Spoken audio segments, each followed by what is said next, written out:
Happy Friday and welcome to another edition of Friday Fun Facts. Today we're going to be talking about two important concepts in AI, transparency and reproducibility. Before we talk about them, I thought I would just give you a very simple way to think about AI. And one of the best ways I've come up with to think about it is like an old Mad Libs book. AI is trying to predict the word that makes the most sense in a sentence. It is trained on thousands of data points, and so it can guess what it's supposed to do. Based on the training, if you give it incorrect information in the training, it'll guess the wrong word.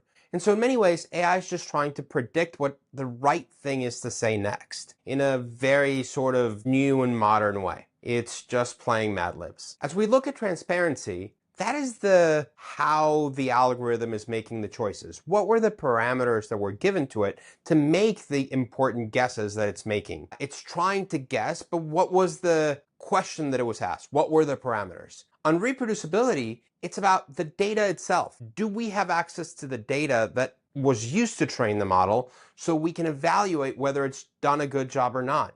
And so transparency and reproducibility really go together in that you're trying to understand what the algorithm is doing while also understanding what data it used to be trained on.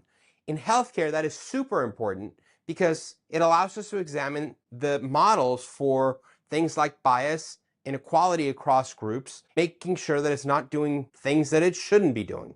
This was brought to light in 2020 when John Quackenbush from the Harvard School of Public Health wrote a paper calling for more attention in this space. The reality is we've made progress, but we have a long way to go. So as you look at AI today, it is important to keep both transparency and reproducibility in mind so that we can always evaluate how these algorithms are coming up with the answer and ensure that they're fair, not biased, and equal for all. Have a great weekend.